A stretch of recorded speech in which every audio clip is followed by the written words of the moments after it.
தமிழ்நாட்டில் மதத்தின் பெயரால் அரசியல் செய்வதற்கும் முரண்பாடுகளை கூர்மைப்படுத்தி மக்களிடையே பதற்றத்தை உருவாக்குவதற்கும் RSS மற்றும் சங் பரிவார் அமைப்புகள் தொடர்ந்து முயற்சித்து வருகின்றன.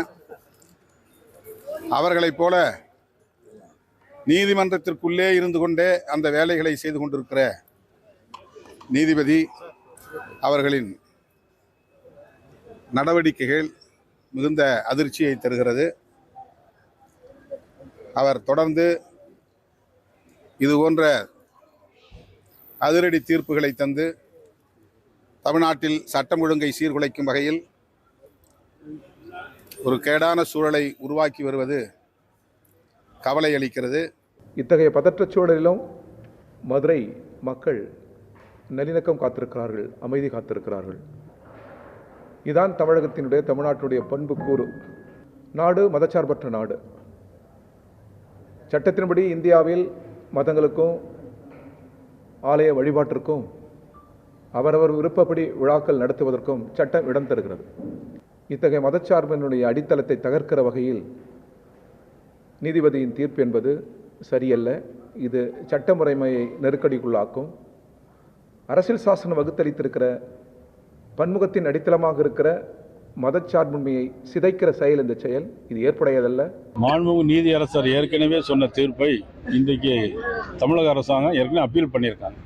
அப்பீல் பண்ணதை இன்னைக்கு எந்த நீதிபதி என்ன தீர்ப்பை சொன்னார்களோ அதே தீர்ப்பை இன்றைக்கு அப்பீல்லையும் இன்றைக்கி சொல்லியிருக்காங்க நீதியரசர்கள். பிள்ளையார் கோயில் அருகில் ஏற்றப்படுவது என்பதுதான் காலங்காலமாக இருந்திருக்கிறது. புதிதாக ஒரு இடத்தில் ஏற்றப்பட வேண்டும் என்று உத்தரவிடுகிற போது காலங்காலமாக ஏற்றப்பட்ட இடத்தில் ஏன் ஏற்றக்கூடாது என்பதற்கான எந்த விளக்கத்தையும் அவர் சொல்லலை. ஏன் புதுசாக ஏற்றணுன்றதுக்கும் அவர் ஒன்றும் போதுமானவர். ஆகவே இது தேவையற்ற ஒரு சர்ச்சையை நீதிமன்றமே உருவாக்கி இருக்கிறது என்பதுதான் என்னுடைய அழுத்தமான கருத்து. அரசு வழக்கறிஞரை அணைத்து நீதிபதி கேட்க வேண்டுமே தவிர அவரிடம் அவருடைய கண்டனத்தை தெரிவிக்கலாம், கருத்துக்களை தெரிவிக்கலாம், மறு உத்தரவுகளை பிறப்பிக்கலாம். இதற்கெல்லாம் நீதிபதிக்கு உரிமை இருக்கிறது. ஆனால் நானே அதை அமல்படுத்துவேன், நானே என்னுடைய பாதுகாப்பில் உள்ள என்னுடைய நீதிமன்றத்துக்கு பாதுகாப்புக்காக இருக்கக்கூடிய வீரர்களை பயன்படுத்தி நானே அதை அமல்படுத்துவேன் என்று இதுவரைக்கும் எந்த தீர்ப்பிலையாவது எந்த உத்தரவிலையாவது நீதிபதிகள் இப்படி நடந்து கொண்டு எடுத்துக்கொண்டு பதவியேற்றிருக்கிற அந்த நீதிபதி என்கிற அந்த பொறுப்புக்கு தகுந்தாற் போல் அவர் நடந்து கொள்ளவில்லை. காவல்துறையில வழக்குகள் இருக்கின்றன, நீதிமன்றத்தில் விசாரணைகள் நடக்கின்றன. ஆக இந்து முன்னணி என்கின்ற அமைப்பு கேட்கக்கூடிய கோரிக்கை என்பது இந்து மக்களினுடைய கோரிக்கை அல்ல, அது மதுரை மக்களின் கோரிக்கையும் அல்ல.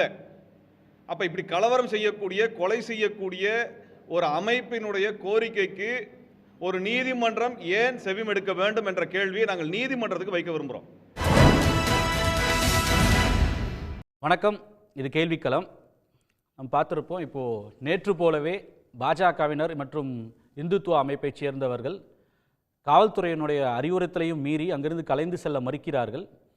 காவல்துறை சார்பில் அரசு மேல்முறையீடு செய்கிறது. தனி நீதிபதியுடைய உத்தரவு 144 தடை உத்தரவை ரத்து செய்யக்கூடிய உத்தரவை எதிர்த்து மேல்முறையீடு செய்கிறோம், அதனால் கலைந்து செல்லுங்கள், இல்லைன்னா கைதுக்கு ஒத்துழைப்பு தாருங்கள் என்று கோரிக்கை விடுத்திருக்கிறார்கள்.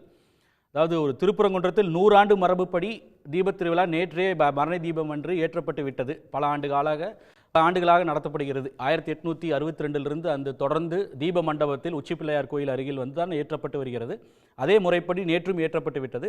இதற்கிடையில் தனி நீதிபதியுடைய உத்தரவு, நேற்று கண்டெம்ப்டில் கொடுத்த உத்தரவு, அதனை தொடர்ச்சியாக இந்துத்துவ அமைப்புகள் கட்டவிழ்த்து விட்ட வன்முறை, பின்பு இன்று 2 தீர்ப்புகள், டிவிஷன் பெஞ்ச் தீர்ப்பு, அதே போல் தனி நீதிபதி கண்டெம்ப்டில் திருப்பி ஒரு உத்தரவு, இன்று மாலை மீண்டும் ஏற்றப்பட வேண்டும், அந்த தீப தூண் மீது ஏற்றப்பட வேண்டும் என்று நீதியரசர் GR சாமிநாதன் உத்தரவிட்டிருக்கார்.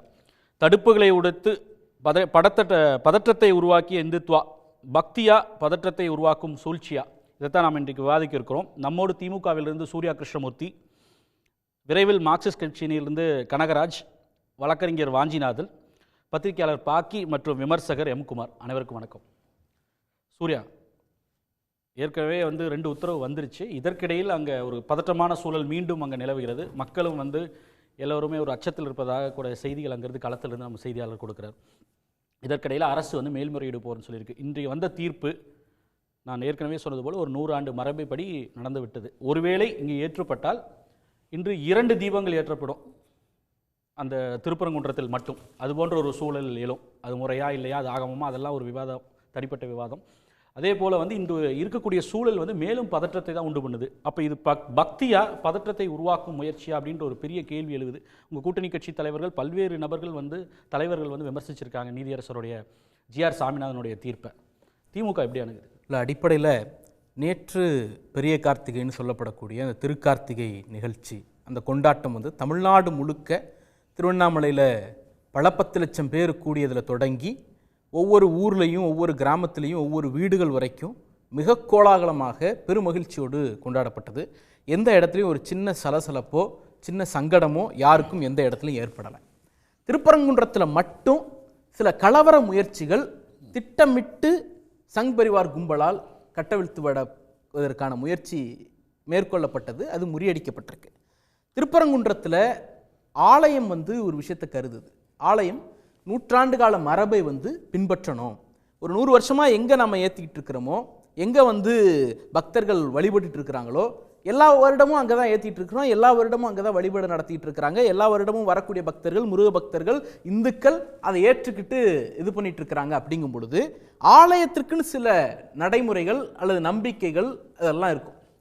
அதை காப்பாற்றணும் அப்படிங்கிறதுக்காக மேல்முறையீடு செய்வதற்கான ஒரு முயற்சியில் அவர்கள் ஈடுபடுகிறார்கள். சட்டப்படி மேல்முறையீட்டுக்கு அனுமதிக்கப்பட்ட கால வரம்பு 30 நாட்கள். அந்த முடிவை எடுப்பதற்குள்ளாக இதை கண்டெம்ப்டுக்குள்ளே கொண்டு வந்து இந்த மரபை, அதை ஆலயம் எடுத்த முடிவு இருக்குல்ல, அதற்கு எதிராக இதுவரைக்கும் தொன்று தொட்டு வழங்கப்பட்டு வந்த அந்த வழக்கமாக நம்பிக்கைகளுக்கு எதிராக, ஃபெய்த்துக்கு எதிராக ஒரு தீர்ப்பை வந்து நேற்றைக்கு உயர்நீதிமன்றம் கொடுக்குது. பேசுவோம். இதற்கிடையில் வந்து இந்த வழக்கை வந்து தொடர்ந்து போராடிட்டு இருக்கக்கூடிய நீதி வழக்கறிஞர் வாஞ்சிநாதன் நம்மோடு இணைகிறார். வாஞ்சிநாதன், நேற்றைய தீர்ப்பு இன்று கோர்ட்டில் வந்து அரசு தரப்பிலும் சரி எதிர்த்தரப்பிலும் சரி தொடர்ந்து வைக்கப்பட்ட வாதங்கள், அப்பீல்லையும் சரி, இப்போ கடைசியாகவும் சரி, இப்போ கடைசியாக அரசு வந்து அப்பீல் போகிறதா வந்து அறிவிச்சிருக்காங்க காவல்துறை மைக்லேயே. இது தொடர்ந்து நீங்கள் பார்த்துட்டு இருக்கீங்க. அந்த சிக்கந்தர் மலை அந்த பிரச்சனை பலி கொடுக்கறதுல ஆரம்பித்து இன்று வரை இது ஒரு சர்ச்சையாக இருக்குது. சூர்யா சொன்னார், இது வந்து ஒரு மக்கள் அமைதியாக கொண்டாடுறாங்க, அந்த மரபை வந்து பாதுகாக்கணும்னு அரசு மேல்முறையீடு போச்சு அப்படின்னு சொல்லி சொன்னார்.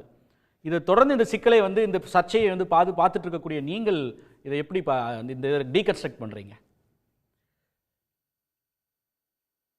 அதாவது நீதிமன்றம்,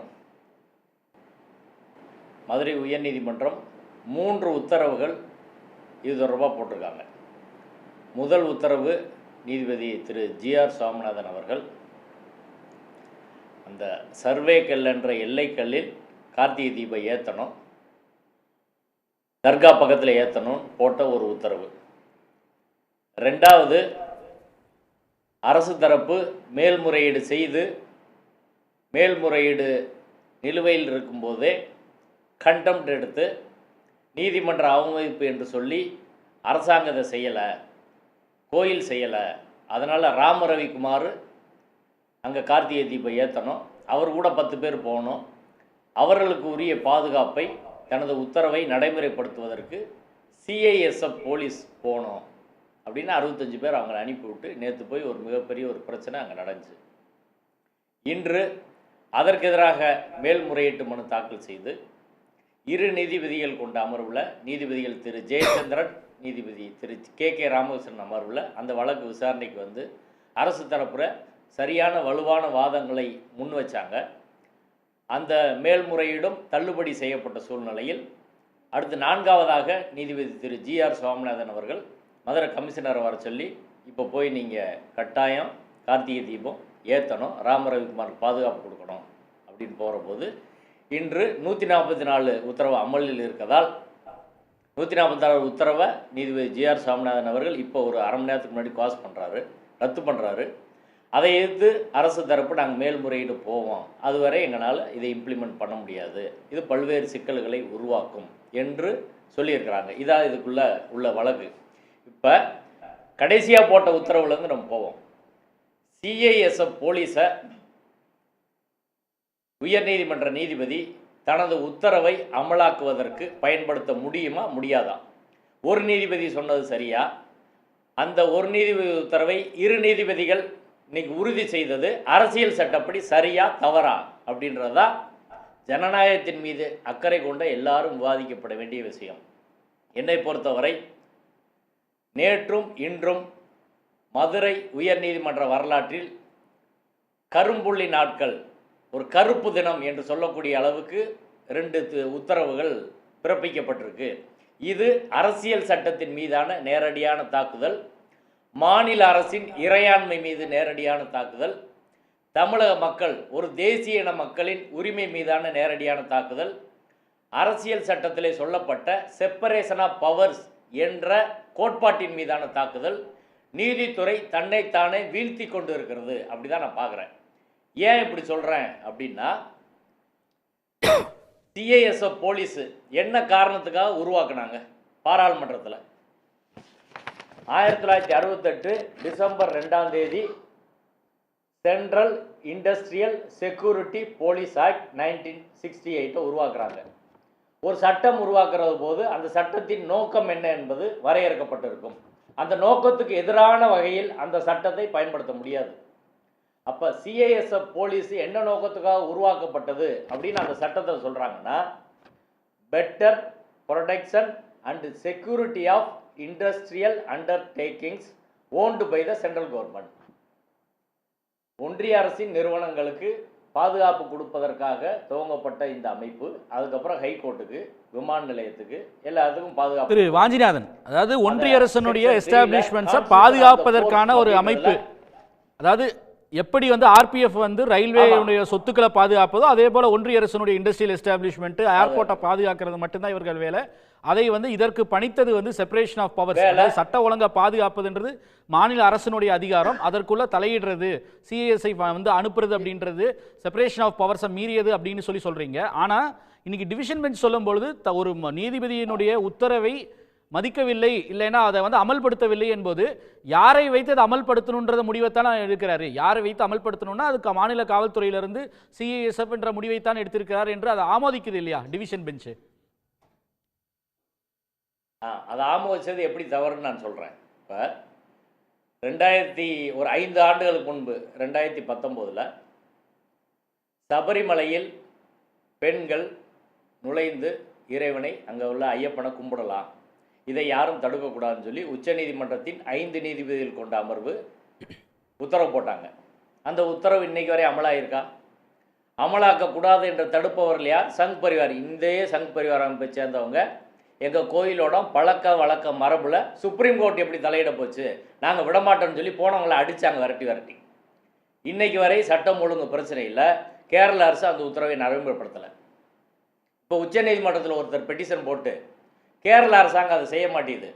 நீங்கள் உச்சநீதிமன்றத்தில் பாதுகாப்புக்கு இருக்கக்கூடிய சிஐஎஸ்எஃப் போலீஸை கேரளாவுக்கு அனுப்பி பெண் பக்தர்களை கோயிலுக்குள்ளே அனுப்புங்க அப்படின்னு யாராவது ஒருத்தர் கேட்டால் உச்சநீதிமன்றம் அதை செய்ய முடியுமா? சொல்லுங்க. ஒரு முக்கியமான ஒரு நீதிபதியும் உயர்நீதிமன்ற பாதுகாப்புக்காக வந்த போலீஸை தனது உத்தரவை அமுல்படுத்துறதுக்கு ஆட்களை அனுப்புனா அவங்க அதை செய்ய முடியுமா? சொல்லுங்க. ரெண்டாவது பேசுவோம் தொடர்ந்து. சிஐஎஸ்எஃப் போலீஸுக்கான சட்டப்படியான கடமை அந்த சட்டத்தில் வரையறுக்கப்பட்டது பாதுகாப்பு மட்டும்தான். ஒரு சிஐஎஸ்எஃப் போலீஸ் இன்ஸ்பெக்டர் மதுரையில் ஹைகோர்ட்டு முன்னாடியே ஒரு கிரைம் நடக்குது, ஒரு மர்டர் நடக்குதுங்க, ஹைகோர்ட்டுக்கு எதிர்த்தாப்புல உள்ள ரோட்டில். அந்த வகையை விசாரிக்க சொல்லி அங்கே உள்ள போலீஸ் சரியாக விசாரிக்கலை, ஒத்தக்கடை போலீஸ் சரியாக விசாரிக்கலை. நீ சிஎஸ்எஃப் போலீஸ் இன்ஸ்பெக்டர் விசாரணை எடுத்துக்கிட்டு நீ விசாரணை நடத்தி சார்ஜ் ஷீட் போடுன்னு சொல்ல முடியுமா? பேசுவோம் தொடர்ந்து பேசுவோம். தொடர்ந்து பேசுவோம். கரூரில் ஒரு நெரிசல் சம்பவம் நடந்துச்சு. பேசுவோம் வாஞ்சிநாதன், தொடர்ந்து பேசுவோம். அதாவது ஒரு முக்கியமான திருக்குமார் முக்கியமான விஷயத்தை எழுப்புறாரு. சபரிமலையிலையும் வந்து அரசியல் சாசன அமர்வு 5 நீதிபதிகள் தான் உத்தரவு போட்டாங்க பெண்கள் அங்கே போகணும்னு. அங்கே சென்ற பெண்களை தாக்குனாங்க. இதேபோல் ஒரு பெட்டிஷன் போட்டு உச்சநீதிமன்றத்தில் இருக்கக்கூடிய சிஐஎஸ்எஃப் அனுப்புங்க, அந்த கோயிலில் பெண்களை கூட்டு போகணும்னு சொன்னால் அனுமதிப்பாங்களா அப்படின்னு ஒரு கேள்வியை கேட்குறாரு. ஏன்னா இதே உச்சநீதிமன்ற அரசியல் சாசன அமர்வு போட்ட உத்தரவுக்கு எதிராக இது எங்களுடைய மரபுன்னு சொல்லி அதை எதிர்த்து பேசியவர் வந்து இன்றைய ஒன்றிய உள்துறை அமைச்சர் அமித்ஷா. ஒரு தவறை வைத்து இன்னொரு தவறை நியாயப்படுத்த முடியாது, அது பொதுவான விதி. அமித்ஷா தவறு செஞ்சுட்டாருன்றீங்க? இல்லை, சுப்ரீம் கோர்ட்டில் வந்து ஏன் அந்த கேஸில் சுப்ரீம் கோர்ட்டு சிஎஸ்எஃப்ஆரை ஏன் அழைக்கலை அப்படிங்கிறத சொல்கிறார் இல்லையா? அழைக்கலேன்னு கேட்கல, கேட்டால் வந்து அனுப்பிச்சி வைப்பாங்களான்னு கேட்குறேன். அது நடந்தா தான் சொல்ல முடியும். அதுக்கு அந்த தேவை அதுல கூட தீர்ப்பு வழங்கிட்டாங்க. ஆனா வந்து அதை நடைமுறைப்படுத்தலையே. அதுக்கும் சிபிஎம் அரசு அதை வந்து பினராயி விஜயன் அரசு அதை நடைமுறைப்படுத்த முயற்சி செஞ்சப்போ பெரிய ரோட்ல இறங்கி போராடி அதற்காக வந்து கேரளாவுக்கு வந்தாரு அமித்ஷா. அதை எதிர்த்து வந்து உச்சநீதிமன்ற தீர்ப்பை இது அமித்ஷாவெல்லாம் இதில் எடுக்கிறதுக்கு அவசியம் இல்லை. அமித்ஷான்ற தனிநபர் இல்ல, ஒன்றிய உள்துறை அமைச்சர். அது இந்த கேஸை மட்டும் நம்ம பார்ப்போம். இந்த கேஸுக்குள்ள நம்ம பார்ப்போமே. ரெண்டுமே வந்து பக்தி சார்ந்தது, ரெண்டுமே நம்பிக்கை சார்ந்தது. இந்த வழக்கை பொறுத்தவரை நீதிமன்ற தீர்ப்பு இதை விட அது பெருசு. அரசியல் சாசன அமர்வு கொடுத்த தீர்ப்பு. இந்த வழக்கை பொறுத்தவரை தீபத்தூண் என்பது பல 100 வருஷமாக அங்கே இருக்கிறது. மலையினுடைய உச்சத்தில் இருக்கிறது. அங்கே தான் அந்த காலத்திலிருந்து சர்வே கல்லுன்னு இருக்காங்க. அது சொல்லுவாங்க. அது சர்வே கல், அந்த மலை மேல 6 கல் இருக்கு. அதெல்லாம் அப்படிலாம் இல்லை. தீபத்தி அது நான்லாம் போய் பார்த்துருக்கேன், போயிருக்கேன். நான் ஒரு 10-12 இருக்கிறது. அதெல்லாம் இருக்கிறது. அது இடையில ஒரு பிரிட்டிஷ் ஆட்சி காலத்தில் அது சில இதே போல் சில குளறுபடிகள் வந்து அது நின்றுருக்கு. அதுக்கப்புறம் இந்த 40 வருஷத்துக்கு முன்னாடி இருந்து இந்த முறையை ஃபாலோ பண்ணிட்டு இருக்காங்க. இல்ல 1862 இருந்து 100 வருஷத்துக்கு மேல இந்த தீப மண்டபம்னு சொல்லக்கூடிய உச்சி பிள்ளையார் கோயில் பக்கத்துல தான் வந்து தீப ஏத்துற முறையை தீபத்தூண். அந்த தூணுக்கு பேரே தீபத்தூண். அது இல்ல, நான் சொல்றது தீப மண்டபம்னு சொல்லி உச்சி பிள்ளையார் கோயில் பக்கத்துல தான் 100 வருஷத்துக்கு மேல 1862 இருந்து அங்கதான் ஏத்திட்டு இருக்காங்க. அந்த முறையை பின்பற்றி அதன்படிதான் வந்து நேற்று வந்து அரசு வந்து ஏத்துச்சு இருக்கிறது. இது நீதிமன்றத்துக்கு ஒரு பக்தரால் எடுத்து செல்லப்படுகிறது. நீதிமன்றம் விசாரித்து அவரே போய் இந்த நீதிபதி ஜி.ஆர். சாமிநாதன் அவர்கள் நேராக போய் விசாரித்து பார்த்துவிட்டு அதற்கு அனுமதி கொடுக்குறார். அதனால் உங்களுக்கு என்ன இடைஞ்சல், அதனால் எந்த விதமான உங்களுக்கு எந்த சௌரியம் இருக்கா, உங்கள் வழிக்கும் இந்த இடத்துக்கும் எந்த சம்மந்தமும் இல்லை அப்படிங்கிற நிறைய வாத பிரதிவாதத்துக்கு பிறகு அந்த உத்தரவை போடுகிறார். அந்த உத்தரவை நிறைவேற்ற வேண்டியது மாநில அரசுடைய கடமை, போலீஸோட கடமை. நேற்று மாலையில் 5 மணி வரைக்கும் அந்த கமிஷனரோ அல்லது மாவட்ட ஆட்சித்தலைவரோ ஆன்லைன்லையாவது வாங்கன்னு கேட்டதுக்கு அவங்க வரல. அதற்கு பிறகு அங்கே போய் அங்கே முடியாது. அங்கே ஒரு ரயட்டர் சிச்சுவேஷன் இருக்கும்போது அங்கே போவாங்களா, இங்கே வருவாங்களா? இஷ்யூ அதை பற்றி சம்பந்தமானது தானே. அவங்க வந்து கவுண்டர் பண்ணியிருந்தா அவங்க வந்து ஆன்லைன்ல கவர்மெண்ட்டை ரெப்ரசன்ட் பண்ணக்கூடியவர் ஏஜி அங்கே இருக்காரு, ஏஏஜி அங்கே இருக்காரு.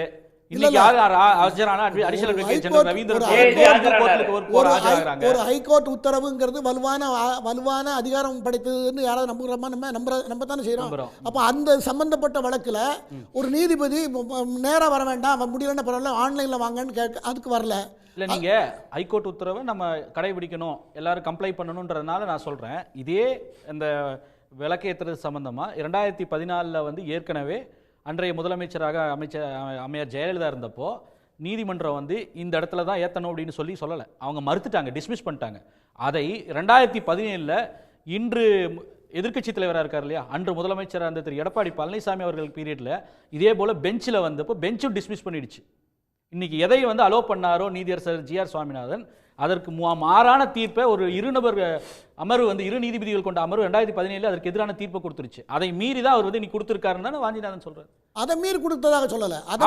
இல்ல 2 நீதிபதிகள் கொடுத்த அமர்வு கொடுத்த தீர்ப்பை வந்து ஒரு அமர்வு கொடுத்த தீர்ப்பை இதுக்கு பிறகு கொடுத்தது இரு நீதிபதிகள் இந்த மனுவை தான் தனி ஒரு நீதிபதி கொடுத்த தீர்ப்பை ரத்து பண்ணிருக்காங்க. இப்போ ஏற்கனவே ஜி.ஆர். சுவாமிநாதன் உத்தரவு 2017 அதான் நானும் சொல்றேன். பெஞ்ச் கொடுத்த தீர்ப்பு தான் 2017 டிஸ்மிஸ் பண்ணிட்டாங்க. இதே போல கோரிக்கை வச்சப்போ இல்ல அது செட்டில்டு 2014 கல்யாண சுந்தரம் நீதிபதிகள் திரு கல்யாண சுந்தரம் பவானி சுப்ராயன் அமர்வு 2017 அங்க அமைதியான முறையில் கார்த்திகை தீபம் தர்கா நிர்வாகம் கோயில் நிர்வாகம் சேர்ந்து ஏத்திட்டு இருக்காங்க. அந்த பீஸ் அண்ட் ட்ராங்குவாலிட்டியை ஏன் டிஸ்டர்ப் பண்ணணும், ஏன்னா பழைய இடத்துல ஏத்துங்க, தர்கா பக்கத்துல ஏத்துங்கன்னு கேட்டதை மறுத்து இருக்கிறாங்க. நாங்க 40 அமைப்புகள் சேர்ந்து கலெக்டர் பெட்டிஷன் கொடுத்திருக்கோம். வருஷம் இது பிரச்சனை வந்துகிட்டு இருக்கிறது. போன ஆண்டு கூட இதை பத்தி பேசி இருக்கிறோம்.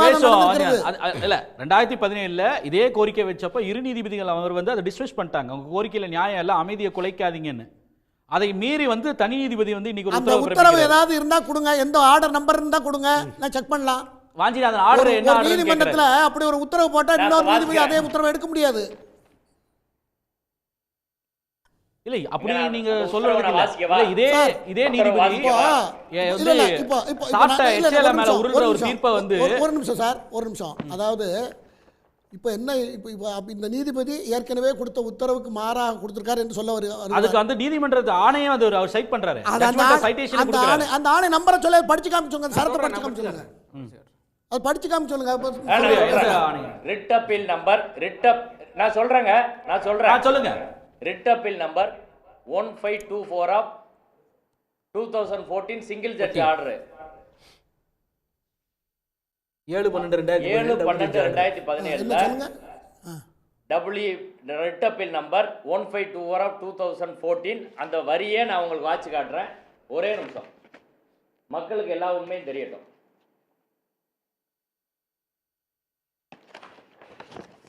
இது 2017 வந்த உத்தரவு இல்லையா? அமர்வு மனுதாரர் பேரு வி சுப்பிரமணியன். அதுல உத்தரவுல உள்ள அந்த ஒரு பாரம் மட்டும் நான் கரெக்டா படிக்கிறேன்.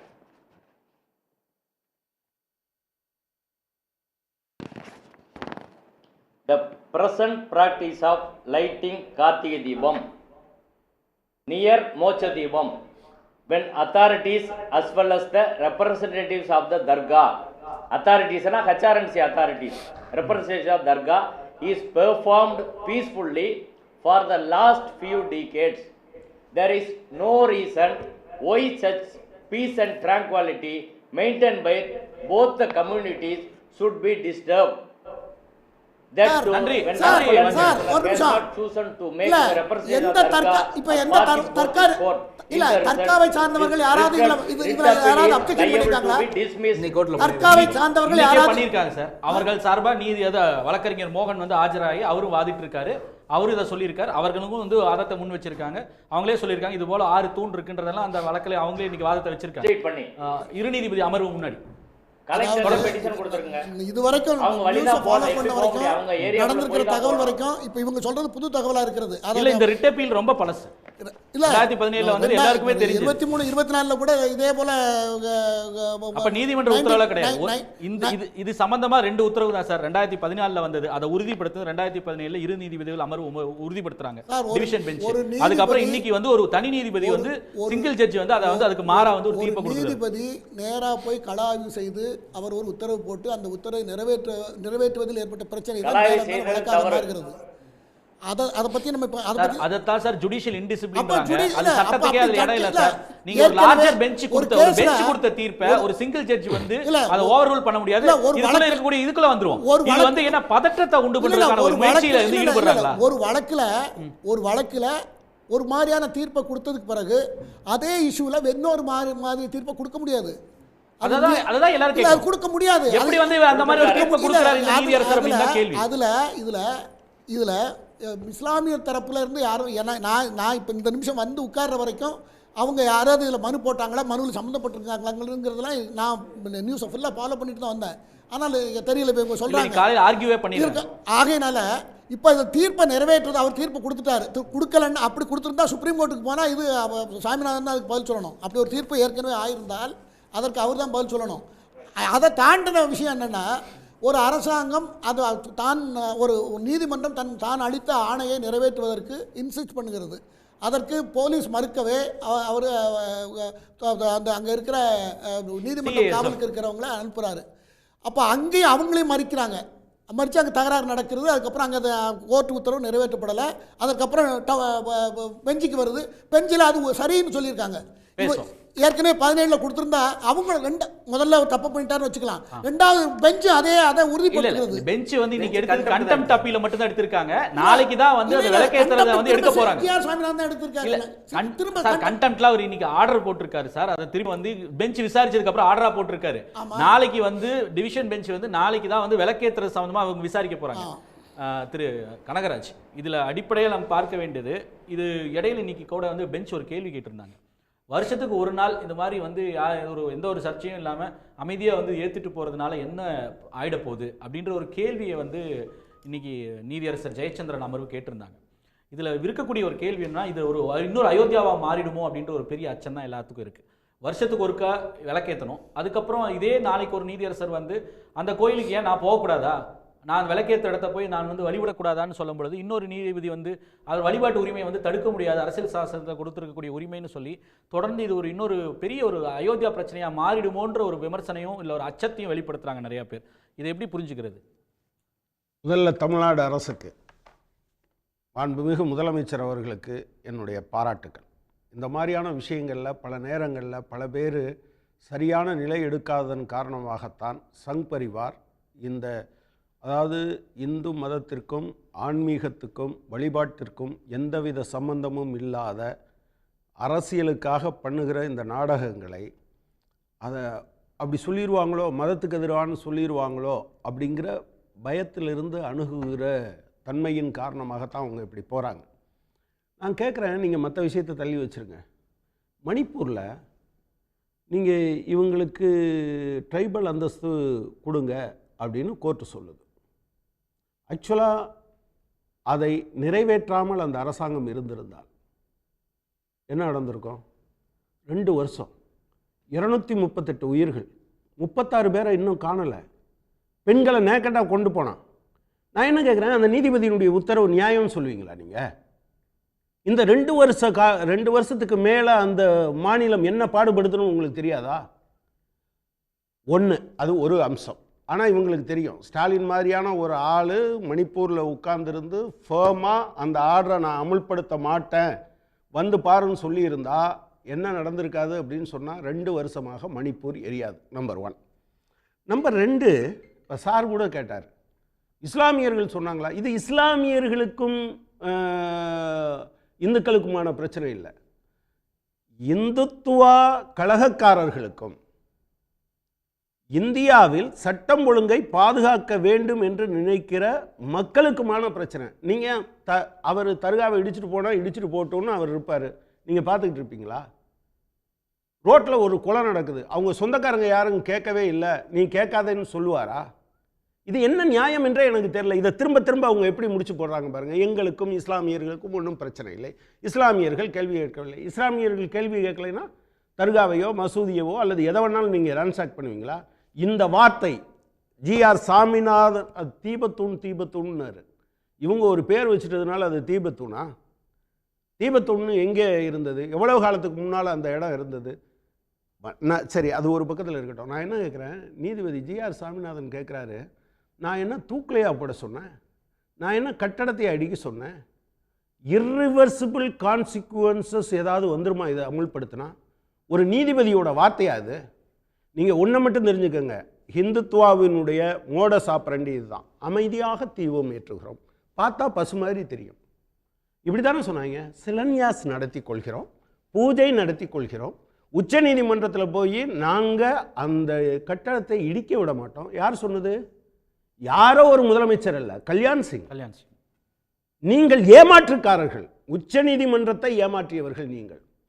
இந்த மாதிரியான விஷயங்களுக்கு இவங்க என்ன பண்ணுவாங்கன்னா, ஆர்எஸ்எஸ் பரிவாரம் என்ன பண்ணுன்னா, ஒவ்வொரு விஷயத்துலையும் அயோத்தியா இருக்கட்டும், நீங்கள் அந்த கே நாயர்னு ஒருத்தர், ஜவஹர்லால் நேரு சொன்னார், இது அட்டூழியம் நடக்குதுப்பா, அதை எடுத்து போடுப்பான்னு சொன்னார். முடியாதுன்னார், சஸ்பெண்ட் பண்ணாங்க. அந்த ஆள் திரும்ப என்ன தெரியுமா? ரிட்டையர் ஆன பிறகு ஜனசங்கத்தில் எம்எல்ஏ ஆனார், எம்பி ஆனார். இப்படி நான் ஒரு பெரிய லிஸ்ட்டே வச்சுருக்கேன். இப்போ உங்களுக்கு டைம் இருந்தால் நான் அதை சொல்லுவேன். இதெல்லாம் சம்பல் மசூதி, ஞானவாபி மசூதி. ஒரு இந்தியா நாடாளுமன்றம் ஒரு சட்டம் ஏற்றது, 1991 வழிபாட்டு தலங்கள் பாதுகாப்பு சட்டம். எஸ் ஐயா, அயோத்தி பிரச்சனை மட்டும் கோர்ட்டில் இருக்குது, அதை தவிர மீதி எல்லாத்துக்கும் பொருந்தும். ஒரு நீதிபதி, தலைமை நீதிபதியாக இருந்த ஒருத்தர் சொல்கிறாரு, மாற்றுறதுக்குத்தான் தடை இருக்குது, மாற்றம் செய்வதற்குத்தான் தடை இருக்குது. 1947 இருந்தது எப்படியோ ஸ்டேட்டஸ்கோவுக்கு தான் தடை இருக்குது. தோண்டி பார்க்கலாம், ஒரு மடையங்கூட சொல்ல மாட்டாங்க. ஒரு இந்தியாவினுடைய தலைமை நீதிபதி சொன்னார். அதனுடைய விளைவு என்னாச்சுன்னு நீங்கள் நினைக்கிறீங்க? எத்தனை உயிர்கள் பலியாச்சு? எவன் திருப்பி கொடுப்பான்? நான் என்ன கேட்குறேன் அப்படின்னு சொன்னால், இவர்கள் ஆடுகிற இந்த ஆட்டம் இருக்குல்ல, சரி இதோட நிறுத்தினாங்களா? நேற்று ஒருத்தர் போட்டிருக்கார், அபிராமி அம்மன் கோயில், அது என்ன லிஸ்ட் திண்டுக்கல் 20 கோயில் சொல்கிறாங்க, திண்டுக்கல்ல அதை இடிச்சிட்டாங்க, கீழே கொண்டு வந்தாங்க, எந்த வரலாற்று ஆவணமும் இல்லை. நேற்று ஒரு ஆள் பெருமாள் பட்டியில், நான் இங்கே வச்சு தான் தீபம் கொளுத்துவேன். இவர் என்ன கேட்குறாரு, எப்பா யாருமே அப்ஜெக்ட் பண்ணல, இந்த இடத்துல தீபம் கொளுத்துனா என்ன?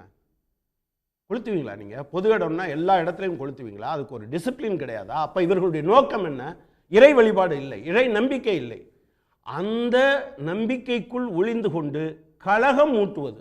தமிழ்நாடு இதுவரை இருக்கக்கூடிய அமைதியை அந்த அமைதியை சீர்குலைப்பதற்கு ஜிஆர் சாமிநாதன் துணை போகிறார் என்று நான் கருதுகிறேன். நான் இதை சாதாரணமாக சொல்ல, நான் என்ன கேட்குறேன்னா, ஏன் ஒருத்தர் மேலே கண்டம்ட்டு ஒரு சாதாரணமாக ஒரு பதில் சொல்கிறதுக்கு டைம் கொடுக்க மாட்டீங்களா?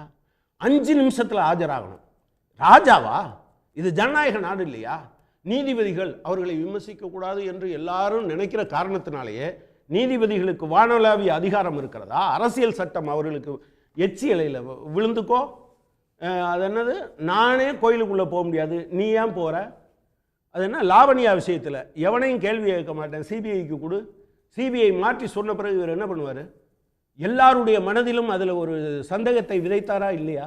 நான் என்ன சொல்கிறேன்னா, ஜிஆர் சாமிநாதன் அவர்கள் இப்போது செய்து கொண்டிருப்பது சங் பரிவாரின் வேலையை அவர் ஒரு நீதிபதியாக, அதாவது பல நீதிபதிகள் சொல்கிறதுல நமக்கு மாற்றங்கள் இருக்குது, கருத்து வேறுபாடுகள் இருக்குது, அதல்ல பிரச்சனை.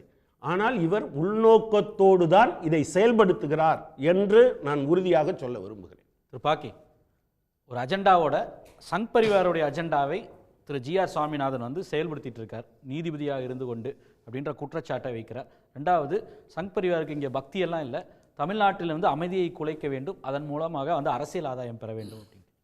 ஒரு பொறுப்பு துறப்பு, ஒரு சந்தேகம், ஒரு விளக்கம் மூன்றைக்கு தெரிவிக்க விரும்புது. பொறுப்பு துறப்பு, எனக்கு கடவுள் பற்றி தெரியாது. I am a strong unshakeable agnostic. I don't belong to any religion. இருந்தாலும் சில பார்வைகளை முன்வைக்க விரும்புது. சந்தேகம்னு கேட்டது, அந்த ஒரு கும்பல், நான் அப்படி தான் சொல்கிறேன், கேர்ஃபுல்லாக வார்த்தைகளை பயன்படுத்துகிறேன், கும்பல் ஏற்படுத்திய பதட்டம் இத்தியாதி அதை கோட் பண்ணுறீங்க. ஆனால் ஒரு நீதிபதியை, நான் நீதிபதியை நல்லவர் உத்தமர்லாம் நான் யாரையுமே சொல்ல மாட்டேன், எவரையுமே சொல்ல மாட்டேன், எவனையும் சொல்ல மாட்டேன், அந்த வார்த்தை பயன்படுத்து. ஆனால் பேசலாம். ஏன்னா அது மாதிரி செய்வது சட்டத்துக்கு உகந்ததா? நீதியை விமர்சிக்கலாம், நீதிபதியை விமர்சிக்கக்கூடாது. அப்படி செய்தவர்களை கைது செய்தது திராவிட முன்னேற்ற கழக அரசு. அண்மையில் ஒரு நீதிபதியை விமர்சித்தார் என்பதற்காக அவர் சொல்லக்கூடிய கருத்துக்கு திரு கனகராஜும் அவர்கள் சிபிஎம் அவங்க பொறுப்பேற்றுப்பாங்க. இல்லை, நான் இடதுசாரிகள் மீது அபரிவிதமான மரியாதை மதிப்பு கொண்டிருக்கிறேன், மாற்று கருத்தே கிடையாது. நீங்கள் முதல்ல ஓப்பனிங் ரிமார்க்ஸ் காட்டினதில் பல பேர் வரம்பு மீறி பேசினார்கள். நான் உண்மையை சொல்கிறேன், ஒரே ஒரு தோழர் வீரபாண்டியன் தெளிவாக சொல்லியிருக்கார், இஷ்யூவை விமர்சிச்சிருக்கார், நபரை அல்ல. அந்த விஷயத்தில் நான் சொல்ல விமர்சிக்கல். இந்த தீர்ப்பில் எனக்கு உடன்பாடு உண்டு, இவருக்கு உடன்பாடு உண்டு, அவருக்கு இல்லை, இவருக்கு இல்லை, இந்த விவகாரம் வேண்டாம், நம்ம கோர்ட்டுக்கு போகலாம். எனக்கு I don't believe in G R Saminathan, I will go to court. இல்லை, உச்சநீதிமன்ற தலைமை நீதியரசர் இப்போ ஜஸ்ட் ரிட்டையர் ஆனார்ல பிஆர் கவாய், அவர்கிட்ட வந்து ஒரு கோரிக்கை வந்துச்சு. கஜ்ரோவில் வந்து விஷ்ணு கோயில் பற்றி ஒருத்தர் கேட்டப்போ, நீ போய் கோயில் சாமிக்கிட்டே கேட்டுக்க அப்படின்னு சொன்னார். அதற்கு எப்படி அப்யூஸ் பண்ணாங்க அவரை? சார், பாஜகவினுடைய சர்டிஃபிகேட்டை கொடுத்தேன். இல்லை, நான் சொல்வது அவர்கள் பேசக்கூடிய கருத்துக்கு அவரவர் பொறுப்பேற்றுவாங்க. நீங்கள் எல்லாத்தையும் அந்த பார்வையில் நம்ம பார்க்க வேண்டாம். நான் எல்லாத்தையுமே ஒட்டுமொத்தமாக எல்லாரையும் விமர்சிப்பேன். எனக்கு எவமே விமர்சனத்துக்கு அப்பாற்பட்டவர் யாருமே இல்லை. அத்தனை பேர் அரசியல் பண்ணுறாங்க.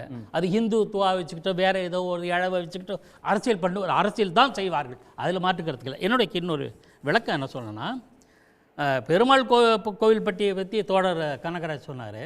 இந்த கோவிலில் தீபத்தூண்ணே இருக்கு பேர். நான் வந்து 100 ஆண்டு கால மரபு, 10 ஆண்டு கால மரபு, 1000 ஆண்டு, அந்த மரபெல்லாம் வேறு. மரபு என்பது மாறுதலுக்கு உட்பட்டது. புதுசாக ஒரு மரபை நான் உருவாக்குவேன், அது வேறு. இவங்க செய்யறதெல்லாம் ஜஸ்டிஃபை பண்ணதான் நினைக்காதீங்க. நான் இன்னொரு விளக்கத்தை சொல்லுவேன்.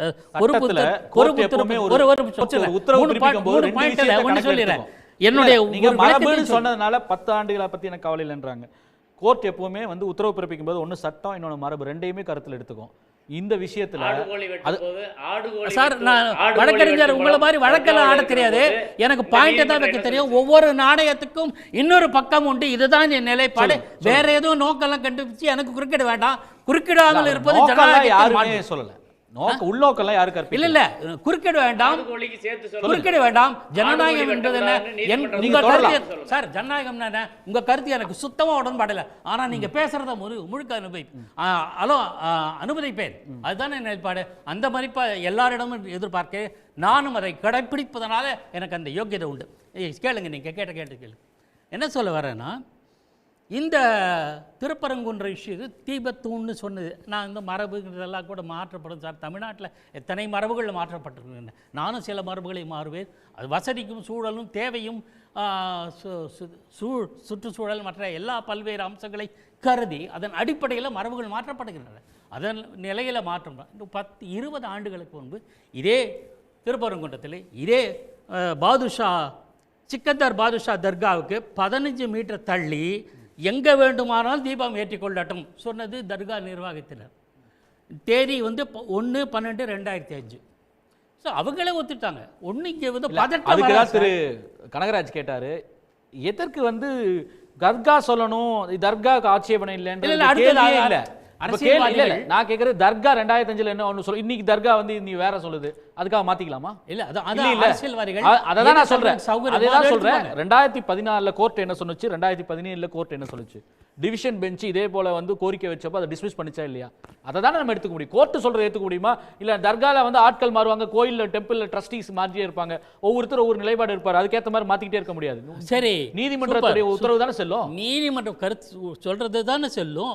அதே மாதிரி ஜி.ஆர். சாமிநாதன் ஒரு நீதி ஆயிரக்கணக்கான நீதியரசர்கள் ஒருவர் சொன்னது செல்லும், ஏற்றுக்கொள்ளும். ஒரு பெஞ்ச் கொடுத்த, ஒரு டிவிஷன் பெஞ்ச் கொடுத்த உத்தரவை சிங்கிள் ஜட்ஜ் ஓவர் ரூல் பண்ண முடியாது. அதை எப்படி பண்ணாருன்னா வாஞ்சிநாதன் கேட்டாரு. ஒரே ஒரு நிமிஷம். இல்ல அதுக்கு கனகராஜ் பேச மரியாதைக்குரிய பாக்கி அவர்கள்ட்ட ஒரே ஒரு கேள்விதான். ஒரு நீதிபதி ஒரு ஆர்டர் கொடுக்குறாரு, அவர் என்ன வேணாலும் கொடுக்கட்டும், எனக்கு ஆட்சேபனை இல்லை. ஆனால் என்ன பிரச்சனைனா, எந்த அப்பீலுக்கும் வழிவிட மாட்டேன், எதுவும் கேட்க மாட்டேன், 5 நிமிஷத்தில் அமல்படுத்து, இந்த மாதிரியான விஷயங்கள் உங்களுக்கு ஏற்புதானா? அதுக்கு பின்னால் எந்த விதமான நோக்கமும் இல்லை என்று நீங்கள் நினைக்கிறீங்களா? அதுதான் என்னோட கேள்வி. ஓகே, இது ஒரு தனிநபர் செய்கிற செயல், எனக்கும் உடன்பாடு இல்லை, அது வேறு விஷயம். நான் எப்படி அதை கையாளுவது? நீங்கள் கவர்னர் இருக்கார் இல்லையா, நான் ஒரு சின்ன உதாரணம், கொஞ்சம் டீவியேட் பண்ணலை, பொருத்தமாக தான் சொல்கிறேன். கவர்னர் தமிழக அரசு மீது சொல்லப்படுகிற குற்றச்சாட்டு அனைத்தும் நான் ஏற்கிறேன். ஆனால் அதை சொல்வதற்கு கவர்னருக்கு யோக்கியதை இல்லை. இந்த பாயிண்ட் இருக்கு இல்லையா, விஷயத்தை எடுத்துக்கிற நபரை பற்றி எனக்கு உடன்பாடு இல்லை. எனக்கு இதைத்தான் நான் சொல்கிறேன். ஜி.ஆர். சாமிநாதன் சொல்கிறதில்லை எனக்கு உடன்பாடு இல்லை, அவர் கருத்தை எனக்கு ஏற்கலை. I will go to appeal. எல்லா விஷயத்தையும் தப்பு, எல்லாத்துக்கும் இப்போ சாயந்தரம் 6 மணிக்கு நீங்க சொன்னதனால நான் சொல்றேன், இன்னைக்கு சாயந்தரம் 6 மணிக்கு போயிட்டு சொல்லிடுறேன், எல்லா பிரச்சனைக்கும் ரெமெடி இந்திய ஜனநாயகத்தில் உண்டு. அதான் பியூட்டி ஆஃப் இந்தியன் டெமோக்ரஸி. அதுதான் கேட்குறாங்க. சாயந்தரம் 6 மணிக்கு போயிட்டு இந்த மாதிரி தீர்ப்பு கொடுத்துட்டாரு, 140 நாள் ரத்து பண்றேன்னு. அப்போ தமிழ்நாடு அரசின் சார்பாக இருக்க ஆஜரான வழக்கறிஞர் சொல்றாரு, நாங்கள் அப்பீல் போறோம், நாளைக்கு அது விசாரணைக்கு வருது, போயிருக்கோம், நாளைக்கு விசாரணைக்கு வருதுன்னு சொல்லும்போது அதை கேட்க கூட இல்லாமல் அவர் பாட்டுக்கு இறங்கி போயிட்டார்.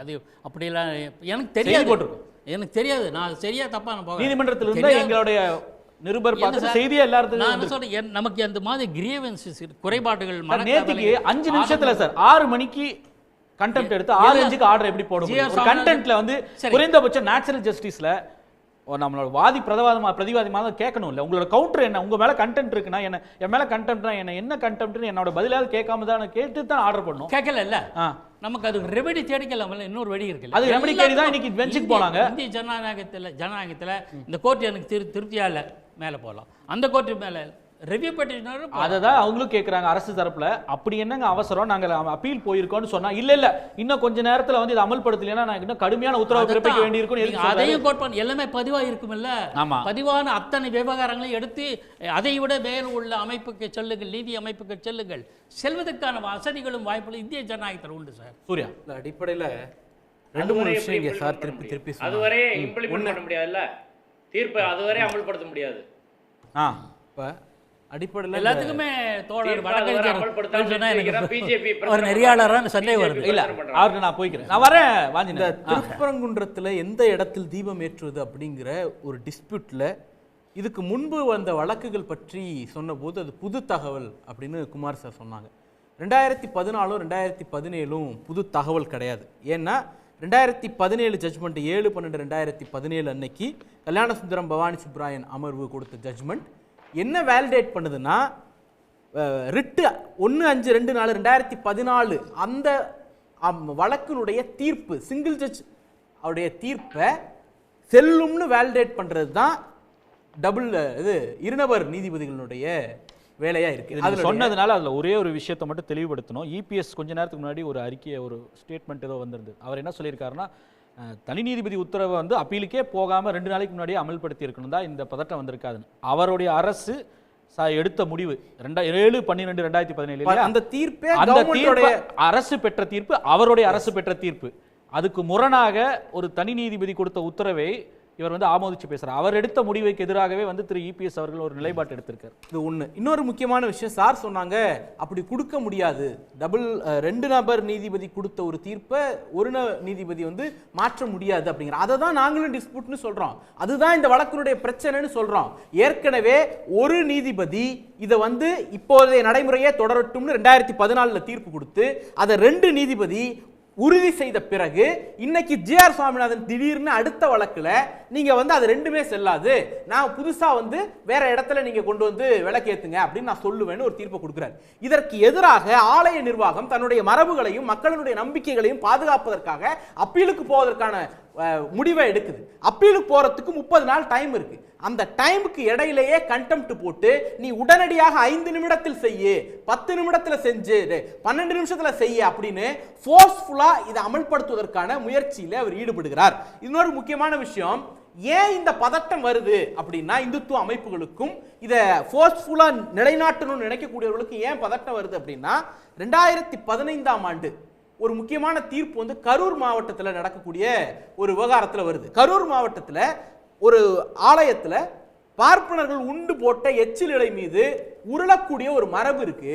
அந்த மரபை தடை செய்து 2015ஆம் ஆண்டு 2 நீதிபதிகள் அமர்வு ஒரு தீர்ப்பு கொடுக்குறாங்க. அந்த 2 நீதிபதிகள் அமர்வுடைய தீர்ப்பை வயலேட் பண்ணி சிங்கிள் ஜட்ஜ் ஜிஆர் சுவாமிநாதன் அவர்கள் அதை அனுமதிக்கிறார். எச்சில் இலை மேல உருளு அப்படின்னு அனுமதிக்கிறார். அதே கதை தான் இங்கேயும் நடக்குது. 2 நீதிபதிகளுடைய தீர்ப்பை வயலேட் பண்ணி தான் சிங்கிள் ஜட்ஜா இவர் தீர்ப்பு கொடுக்கிறார். இதற்கு எதிராக கரூர் விவகாரத்தில் உச்சநீதிமன்றத்துக்கு போய் அந்த எச்சில் இலை வழிபாட்டை தடை செய்தது இங்க இருக்கக்கூடிய அமைப்புகள். அப்ப நீங்க அந்த அடிப்படையில் பார்த்தோம் அப்படின்னா வெளிப்படையாக உச்சநீதிமன்றத்தினுடைய ஒரு இன்டர்வென்ஷன் நடந்துச்சு. அதே மாதிரி இப்போவும் நடந்துருமோ அப்படிங்கிற அச்சத்தின் காரணமாகத்தான் அவங்க உடனே அமல்படுத்து, 2 நிமிஷத்துல செய்யி, 1 நிமிஷத்துல செய்யி அப்படின்னு ஃபோர்ஸ் பண்றாங்க.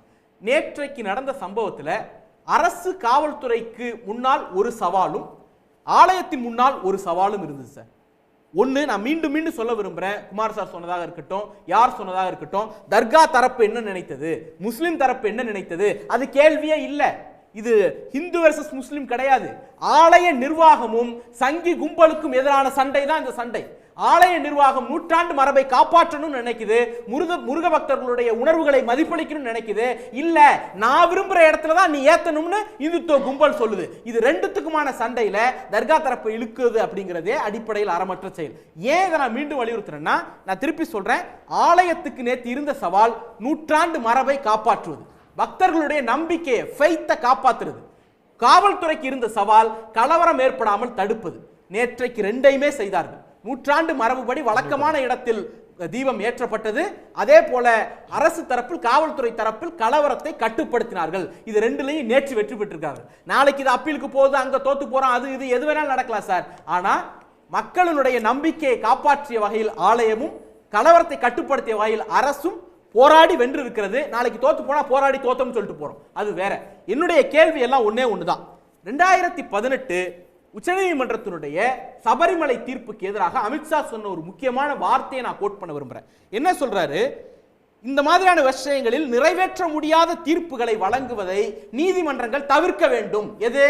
ஒரு நம்பிக்கையின் மீது நீங்கள் நிறைவேற்ற முடியாத தீர்ப்பை வழங்க கூடாது. நீதிபதி என்ன தீர்ப்பு வழங்கணும்னு நடுரோட்ல நின்று பேசியவர் அமித்ஷா. இன்னைக்கு எங்களுக்கு பாடம் எடுக்க வரீங்க, நீங்க வந்து கோர்ட்டை கண்டெம்ப்ட்ங்கிறது குறித்து எங்களுக்கு கிளாஸ் எடுக்க வரீங்க. ஆனால் இன்னொரு வகையில் என்ன சொல்றீங்க, ஆர்எஸ்எஸ் அன்னைக்கு அதை எப்படி வர்ணிச்சு, இது அட்டாக் ஆன் ஃபெய்த், நம்பிக்கையின் மீது நடத்தப்பட்ட தாக்குதல் அப்படி இருந்துச்சு. இன்னைக்கு நம்பிக்கையின் மீதான தாக்குதல் நடத்திருக்கீங்க. 100 வருஷமா எங்க ஏத்திட்டு இருந்தோமோ அந்த இடத்துல ஏத்தக்கூடாதுன்னு சொல்லுவது அங்க இருக்கக்கூடிய முருக பக்தர்களுடைய நம்பிக்கையின் மீது நடத்தப்படுற தாக்குதல் தானே. இன்னைக்கு என்ன சொல்றீங்க, இன்னைக்கு போய் விளக்கேத்தீங்கன்னு சொல்றீங்க, அவர் பெட்டிஷனரை போய் விளக்கேத்துங்க அப்படிங்கிறீங்க. யார் அந்த அதிகாரத்தை கொடுத்தது? சாதாரணமா கோயிலுக்குள்ள யார் அர்ச்சனை பண்ணணும்னு கேட்கும் பொழுது நீ இந்த சாதியில பிறக்கல அதனால நீ அர்ச்சனை பண்ணக்கூடாது, நீ இந்த சாதியில பிறக்கல அதனால கருவறைக்குள்ள போகக்கூடாதுன்னு சொல்ற இதே நீதிபதி இந்த இடத்துல மாற்றி பேசுறாருல, எப்படி பெற்றினர் போய் விளக்கேற்றலாம்னு சொல்றீங்க? அதே இடத்துல கேள்வி, அவர் விரதம் இருந்தாரா? இந்துக்களுக்கு சந்தேகம் வராதா? அவர் அதுக்கான டிசிப்ளினோட தான் செயல்பட்டாரா? இந்துக்களுக்கு சந்தேகம் வராதா? இன்னொன்னு, இன்னைக்கு போய் கார்த்திகை தீபம் ஏத்துனா யாருடைய நம்பிக்கையை கேள்விக்குள்ளாக்குறீங்க?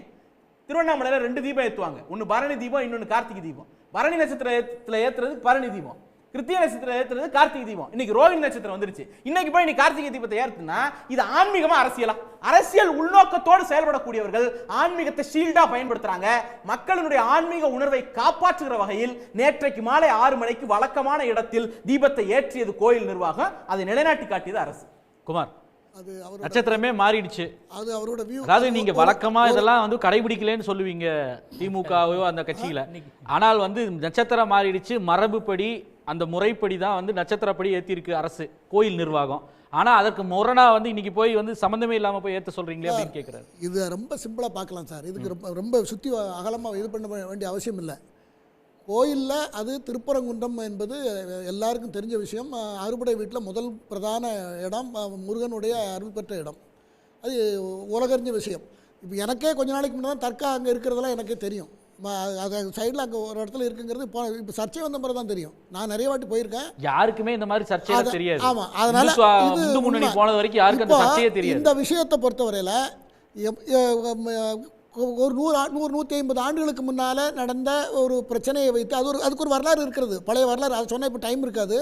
அதன் அடிப்படையில் அதை நிறுத்தப்பட்டு அன்னைக்கு இருந்த ஆங்கிலேய கலெக்டர் அதை நிறுத்தப்பட்டு அதுக்கப்புறம் இந்த இடத்த ஒரு 40-50 வருஷமாக இந்த இடத்துல இந்த உச்சி பிள்ளையார் கோயிலில் வழிபாடு பண்ணிக்கிட்டு இருக்காங்க. ஆனால் இந்து மதத்தை சார்ந்தவர்கள் அது வந்து பழைய ரெக்கார்ட்ஸ் எல்லாம் எடுத்து வச்சுட்டு அதில் வந்து தீபத்தூண் அதில் இருக்கிறது, அதில் தான் அந்த காலத்திலலாம் ஏற்றப்பட்டது அப்படி என்று சொல்லி அது அந்த பகுதியில் உள்ள மக்களுக்கு அது பெரிய ஒரு பேரார்வத்தோட அது செயல்பட்டுக்கிட்டு இருந்தாங்க. அதன் அடிப்படையில் யாரும் இம்ப்ளீட் ஆகல, மக்கள் யாரும் பெட்டிஷன் போடல, மக்கள் யாரும் ஆவணம் கொடுக்கல. கூட்டம் ஏத்துறாங்கன்னா நீங்க போய் இவ்வளவு கூட்டம் வந்தது யார்? எல்லாம் மக்கள் தான். இல்ல, வெளிப்படையா சொல்றேன் சார், இவ்வளவு கூட்டம் சத்தப்படுறதுக்கு அவசியம் இல்ல. அத்தனை பேர் வெளியே, ஒரு ஆள் உள்ளூர் கிடையாது.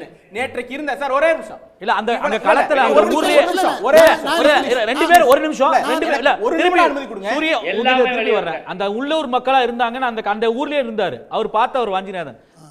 அந்த இருக்கக்கூடியவங்க எல்லாம் உள்ளூர் மக்கள் நேத்துக்கு இருந்தவங்க அப்படின்னு சொல்றாரு குமார், சொல்றாரு. இல்லன்னு ஒரு ஆள் கூட கிடையாதுங்க. அத நீங்க எதுக்கு கூட பத்திரிகையாளர்கிட்ட நீங்க எப்படி முடிவு பண்ணுவீங்க? நீங்க எப்படி கமெண்ட் பாஸ் பண்ண கூடாது?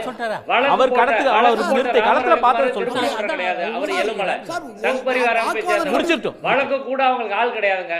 30 வருஷமா கார்த்திகை தீபம் ஏற்றுவோம் தர்கா பக்கத்துலன்னு இந்து முன்னணி தொடர்ச்சியாக பிரச்சாரம் செய்து அவர்கள் அந்த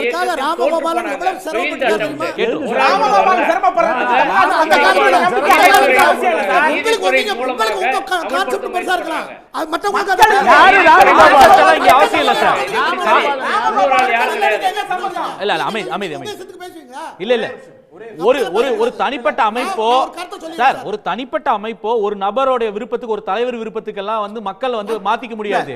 அதத்தான் அவங்க சொல்றாங்க. இருக்கட்டுமே, என்னப்போ மக்களோட திராவிட கழகத்தோட தலைவர் டி வீரமணி வேணான்றாரு, மார்க்சிஸ்ட் கம்யூனிஸ்ட் கட்சியோட தலைவர் வேணான்றாரு. அது மாதிரி வந்து விட்டுருவீங்களா? அவசியம் இல்ல, அதெல்லாம் அவசியம் இல்ல. அததான் நானும் கேக்குறேன். தொடர்பு இல்லன்னு சொல்றாரு, நான் சொல்றேன் ஏன் தொடர்பு இல்லன்னு நான் சொல்றேன். இல்ல ஒரே அவர் அங்க இருந்தாருங்க, இருந்தவர் சொல்றாரு. அதுதான் சொல்றேன். வாஞ்சிநாதன் அவர் நீங்க வந்து சொல்லிடுங்க, நேத்து நடந்த சம்பவத்தை கண் நேர்ல பார்த்தவர் அவரு. அதாவதுங்க 30 வருஷமா ஒவ்வொரு தடவை கார்த்திகை தீபம் வர்ற போது இந்து முன்னணியிலேருந்து உள்ளூர் மக்கள் மதுரை மக்கள் வாங்க அப்படின்னு கூப்பிடுவாங்க. ஒரு ஆள் அவங்களுக்கு போனது கிடையாது. இந்த வழக்கு தொடுக்கிறது கூட திருப்பரங்குன்றத்தில் அவங்க ஆள் தேடி ஒரு ஆள் கூட கிடைக்கல. எலுமலையிலேருந்து, அதுலேருந்து ஒரு 60 கிலோமீட்டர் தாண்டி எலுமலையிலேருந்து ராம ரவிக்குமார் கொண்டு வந்தால் இந்த வழக்கு போட்டாங்க. அப்போ 30 வருஷமாக கார்த்திகை தீபம் ஏற்றுவோம் என்ற இயக்கத்தில் இந்து முன்னணி லிட்ரலாக முழுசாக தோற்று போனாங்க. நான் என்ன கேட்குறேன், 1920 தீர்ப்பு 20 வழக்கு தொடர்ந்து 23 தீர்ப்பு, 26 ஹைகோர்ட்டு தீர்ப்பு, 31 பிரிவு கவுன்சில் தீர்ப்பு, 58 தீர்ப்பு இருக்குது, 62 தீர்ப்புக்கு 68, 78, 96, 2011, 2021 வரை தீர்க்க ஒரு 15 தீர்ப்பு இருக்குது. ஏதாவது ஒரு தீர்ப்பில் ஒரு வழக்கில் இங்க தீபத்தூண் இருந்துச்சு அப்படின்னு ஏதாவது ஒண்ணு சொல்லியிருக்காங்களா சொல்லுங்க? ஒரு டாக்குமெண்ட் காட்ட சொல்லுங்க. இப்ப நீதிமன்ற வழக்கு விசாரணையில் நாங்க கேட்டோம், ஏதாவது ஒரு டாக்குமெண்ட் கொடுங்க, இது தீபத்தூண் டாக்குமெண்ட் கொடுங்க, இது சர்வே ஒரு டாக்குமெண்ட் தீபத்தூண் தானே சிங்கிள் டாக்குமெண்ட் 15 தீர்ப்பு சொன்னார். ஜட்ஜ்மெண்ட் ஜஸ்டிஸ் ஜிஆர் ஜட்ஜ்மெண்ட் படிச்சு பாருங்க. என்டையர்ல ஒரு டாக்குமெண்ட் கொடுக்கல. யாருங்க கேஸ் நிரூபிக்கணும்? ஒரு நீதிமன்றத்திற்கு இல்ல சார், தர்கா கேள்வி இல்ல சார். 15 தீர்ப்புல இல்ல 15 தீர்ப்புல ஏன் வந்து எவிடன்ஸ் இப்படி யார் தீர்மானிக்கணும் சார்? 15 தீர்ப்புல இல்ல அவர் சொல்லக்கூடியது 15 தீர்ப்பு இருக்கு சார்.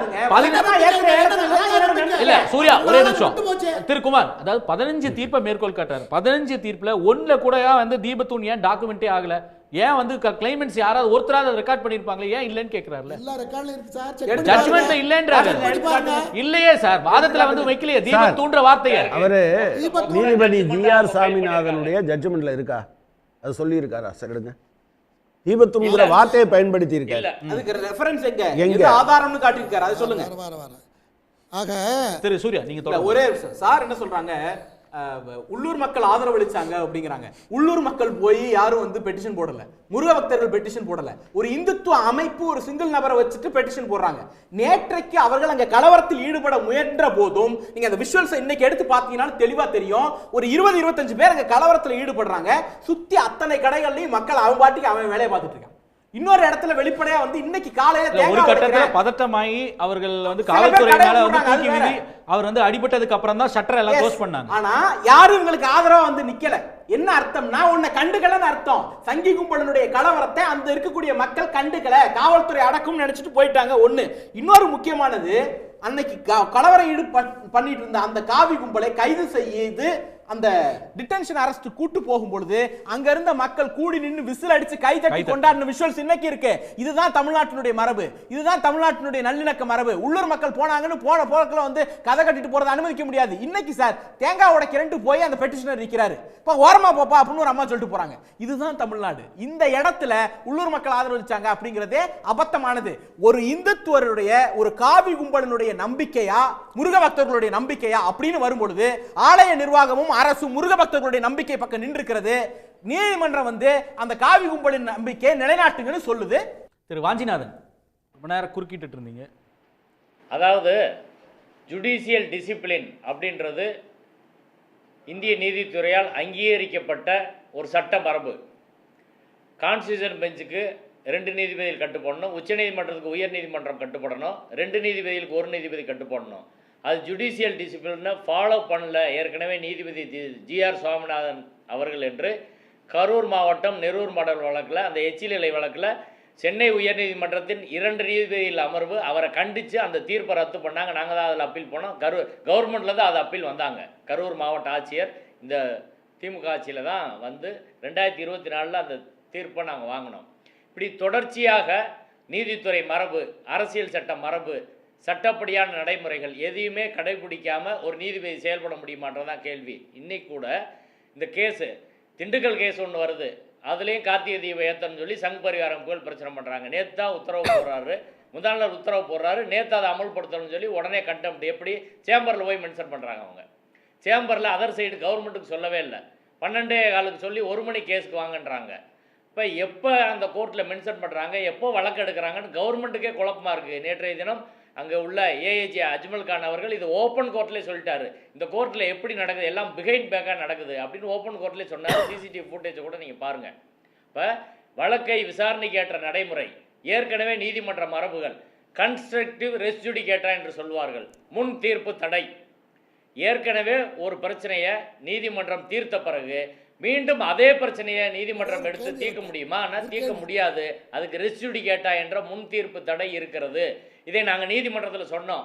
சொன்ன பிறகு அவர் விசாரிக்கிறார்னா நீதித்துறையின் மீது அவர் என்ன மதிப்பு வச்சிருக்காரு, 2 நீதிபதிகள் மீது அவர் என்ன மதிப்பு வச்சிருக்கிறாரு, உச்ச நீதிமன்ற தீர்ப்பின் மீது அவர் என்ன மதிப்பு வச்சிருக்கிறாரு, இந்த கேள்வி வருமா வரல?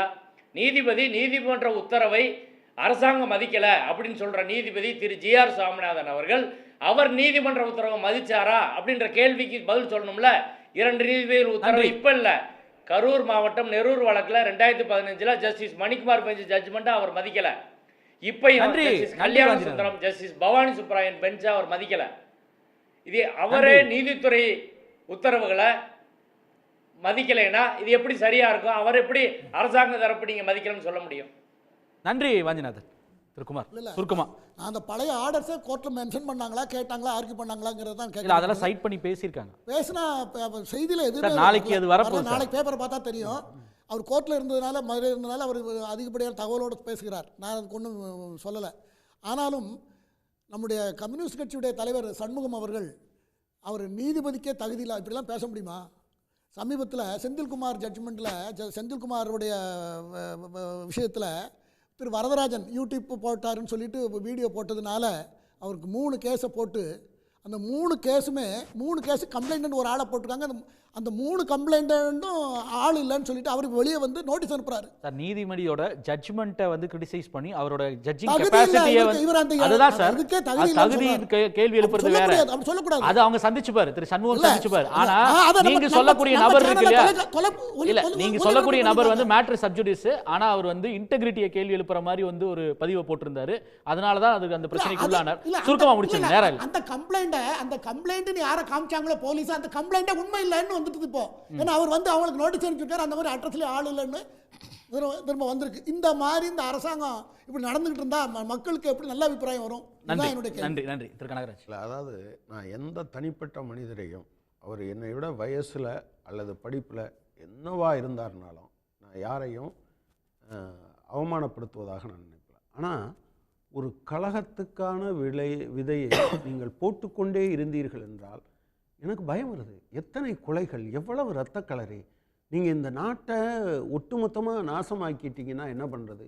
இது அயோத்தியிலேருந்து நான் வரிசையாக பார்த்துக்கிட்டே இருக்கேன். அதனால் பலனடைந்தவர்களையும் பார்த்து கொண்டே இருக்கிறேன். நீங்கள் மூடத்தனங்களுக்கு எதிராக எத்தனை பேர் உடன்கட்டை ஏறுவதற்கு அது நீங்கள் இப்போ எச்சிலையில் போய் பாடுங்கன்னு சொல்லையில் எனக்கு ரொம்ப நீங்கள் சட்டத்தின் ஆட்சின்னு சொல்கிறீங்க. ஆனால் அவர் என்ன சொல்கிறாரு, வேதத்தை ஃபாலோ பண்ணுறவங்க தப்பு பண்ண மாட்டாங்க பாருங்கள். அதாவது கொலையுண்ட மனுஷனை பற்றி அவர் கவலைப்படல. இவர் ஃப்ரெண்டு ஒருத்தர் இருந்தாராம், அவங்க சிஸ்டர் வந்து காரேற்றி கொண்டாங்க அப்படிலாம் ஒன்று சொன்னார். நான் போய் சொன்னேன், அப்போ அந்த செத்தவனுக்கு அந்த நீதி எங்கேருந்து கிடைக்கும்? அவரே சொல்கிறாரு, சார் சொன்னார், அவர் ஜட்ஜ்மெண்ட்டை படுத்து பாருங்கள், ஃப்ரம் திஸ் இயர். இதுதான் அவர் சொல்கிறது. ஆண்டாண்டு காலமாக ஏற்றப்பட்டு வந்தது அது இதெல்லாம் இங்கே இல்லை. ஃப்ரம் திஸ் இயர் இப்படி தான் அந்த ஜட்ஜ்மெண்ட் இருக்குது. அடுத்து நான் என்ன கேட்குறேன், தயவு செஞ்சு அதிமுக நண்பர்கள்ட்ட என்னுடைய வேண்டுகோள், தமிழ்நாட்டில் இருக்கீங்க, கபலீகரம் பண்ணிடுவாங்கன்னு சொன்னேன். உங்கள் கவர்மெண்ட்டு கோர்ட்டுக்கு போய் இதே வாங்கின ஆர்டரை இந்த கவர்மெண்ட்டு வாங்குச்சுங்கிறதுக்காக எடப்பாடி பழனிசாமி பேசுகிறாருன்னா அது நீங்கள் மனச்சாட்சியோடு அவர்கிட்ட கேள்வி கேட்க வேண்டிய விஷயம். அப்புறம் சார் சொன்னாங்க நீதிபதியை கேள்வி, சார் ஒரு நீதிபதி வீட்டில் பணம் கட்டுக்கட்டாக எரிஞ்சு வந்து சார் ஒழுங்காக அந்த நேரத்திலே இந்த ஆள் யோக்கியம் இல்லைன்னு பேசி விட்டுருந்தீங்கன்னு வச்சுக்கோங்க, 4 பேர் சொல்லியிருப்பாங்க. இம்பீச்மெண்ட் எதுக்கு சார் வருது? இம்பீச்மெண்ட்டுக்கான ப்ரொவிஷன் எங்கே சார் வருது? நான் என்ன சொல்கிறேன், இந்த அரசாங்கம் நேற்று இந்த ஆணையை நிறைவேற்றாது உள்நோக்கமுடையதுன்னு நீங்கள் சொல்லலாம் ஒரு அரசாங்கத்தை, தமிழ்நாட்டில் இருக்க கோடிக்கணக்கான மக்கள். ஆனால் நீங்கள் உங்களை பாதுகாப்பாக வச்சுக்கிட்டு எங்களுக்கு உள்நோக்கம் சொல்லக்கூடாதுன்னு சொன்னீங்கன்னா அதில் ஏதாவது நியாயம் இருக்கா? இது ஒரு மரபுன்னு நீங்கள் சொல்கிறீங்க.